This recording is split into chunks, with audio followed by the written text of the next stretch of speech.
Hi friends, welcome back to movie lover channel. இப்போ நம்ம சேனலில் வாழை மூவியோட ரிவ்யூ பார்க்கலாம். வாங்க வீடியோக்குள்ளே போகலாம். இந்த மூவி ரொம்ப சம்பவத்தை தழுவி அப்படியே எடுத்திருக்காங்க.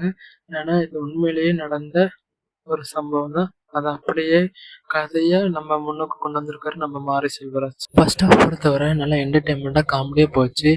அண்டு அந்த ஸ்கூல் போர்ஷனில் பார்க்கும்போது எனக்கு சின்ன வயசு ஞாபகம் அப்படியே வந்துச்சு. ஏன்னா அது அப்படியே தான் இருக்குது. எனக்கு என்னோட சின்ன வயசு ஞாபகம் அப்படியே கண் முன்னுக்கு வந்த மாதிரி இருந்துச்சு. அது மட்டும் இல்லாமல் அந்த வாழை தாரை தூக்குறதுக்கு அந்த பையனை கட்டாயப்படுத்தி அனுப்புவாங்க. அந்த கட்டாயப்படுத்தி அனுப்பும்போது அவன் அக்கா கேட்பா, ஏன் இப்படி கட்டாயப்படுத்தி அவனை வேலைக்கு அனுப்பணும் அப்படின்னு.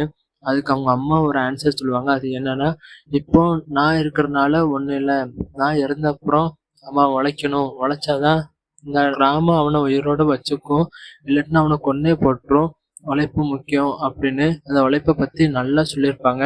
உண்மையிலேயே அதை தானே, உழைப்பு இருந்தால் தான் நம்ம முன்னேற முடியும், பணம் கிடைக்கும், பணம் இருந்தால் தான் நமக்கு மதிப்பே இருக்கும். ஸோ அதை அப்படியே நல்லா சொல்லியிருப்பாங்க, நல்லா வந்திருக்கு.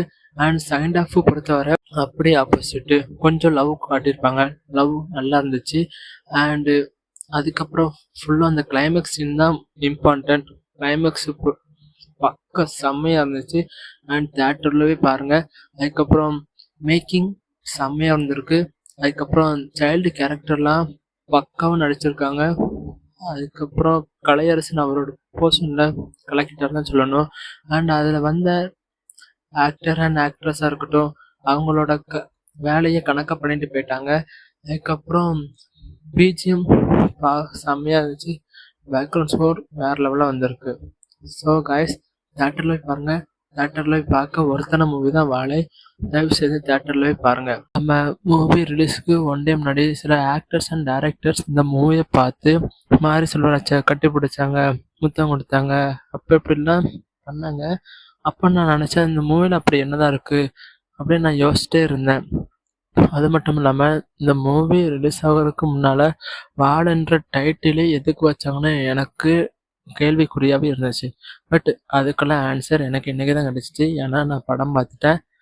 வாழை அந்த டைட்டில் ஏன் இப்படி வச்சாங்க அதுக்கான ஆன்சர், அண்ட் அவங்க எல்லாம் ஏன் இப்படி பண்ணாங்க, அந்த ஆக்டராக இருக்கட்டும், டைரக்டர்ஸாக இருக்கட்டும், இப்படி பண்ணாங்க, அதுக்கான விட இந்த மூவியில் எனக்கு கிடச்சிச்சு. That's all guys, today movie review. அடுத்த மூவி ரிவ்யூவில் உங்களை மீட் பண்ணுறேன். இப்போ உங்களிடமிருந்து விடைபெறுவது உங்கள் மூவி லவர்.